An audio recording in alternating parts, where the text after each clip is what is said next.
Today, we are tackling a huge question, one that gets just about everyone stumped. How do you really get the biggest possible return on your very first $1,000? Let's get into it. Okay, just imagine it. A fresh $1,000 just hit your bank account. Maybe it's a bonus from work, a gift, or you just grinded to save it up. And that big question immediately pops into your head. What is the absolute smartest thing I can do with this money right now? And look, this isn't just some abstract thought experiment. This entire idea came from a real question asked by a 23-year-old. He already had his 401k going, doing the responsible thing, but he wanted to know what that next level investment was. It's a moment we've pretty much all had. Now, when you ask that question, you almost always get the same standard answer. But what if that conventional wisdom is actually holding you back? What if it's limiting your true potential?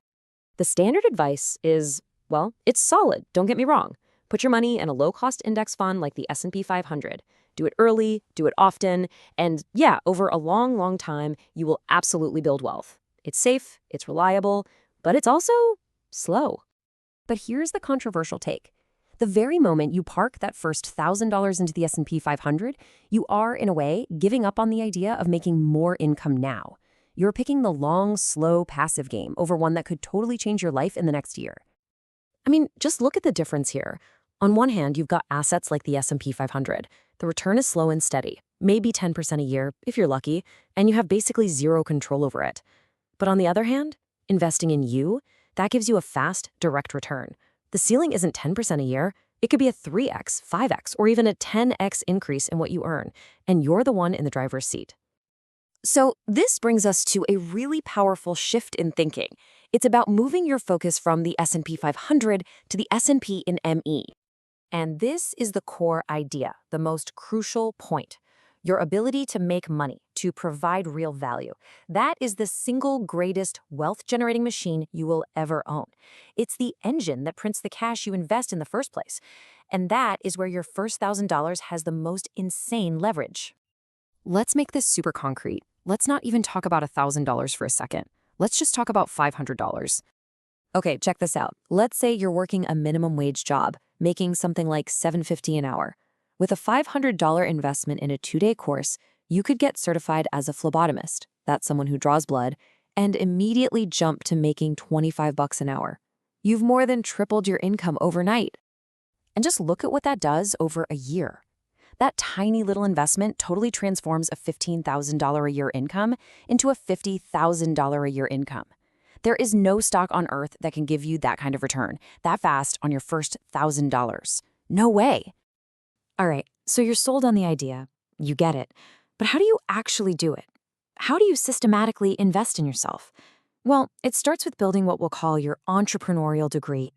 Here's the 4-step playbook. Step 1, live as cheaply as humanly possible. Step 2, take every single dollar you save from doing that and capture it. Step 3, and this is the big one, you need to see that money as your monthly tuition. Invest it in your own education. And 4th, when you learn from an expert, replicate what they do first before you try to get creative. So where does this tuition go? We're talking about online courses, one-on-one coaching, finding mentors who are where you want to be, weekend workshops, industry seminars, and yeah, of course, books. Every single one of these is a tool to crank up your earning power. And that last point is so crucial. Replicate before you iterate. Before you start adding your own special sauce, first you have to prove you can perfectly copy the successful system you're learning. You got to master the fundamentals. That's how you earn the right to innovate later.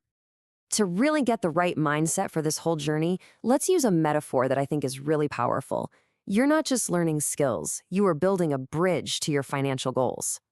So imagine that first truly life-changing dollar you're going to earn from a new skill. It's on the other side of a giant chasm. You can't just wish your way over there. You have to build a bridge, piece by piece, to get there. And what's that bridge made of? It's made of skills. Every course you finish, every book you read, every lesson you learn from a mentor, each one is another brick you are laying in the foundation of that bridge. Now, this is where most people get discouraged, and this is where they quit. Let's say your bridge needs 30 bricks to be complete. When you've laid 28 of them, you still might not have made a single dollar from this new skill. But you're not failing. You are literally 90% of the way to a huge success. You just have to keep laying the bricks. And this is the biggest danger of all, getting distracted. You lay 3 bricks for your real estate bridge, then you get bored. So you lay 2 for a day trading bridge, then 5 for a YouTube bridge. You end up with a bunch of half-built bridges leading nowhere, and you never actually get across. Focus is everything. The magic really starts to happen when you stack related skills on top of each other, on that one bridge. Maybe you start by learning video skills. Then you add editing and copywriting to that. Then you master social media and branding.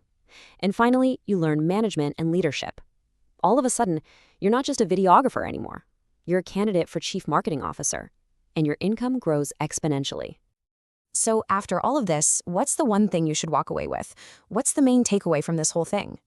It's this simple acronym, SME. Forget the S&P, invest in the SME. Spend on me. It is the single best investment that compounds faster than any stock market. It's the only one that can realistically double, triple, or even 10 times your earning power in a relatively short amount of time.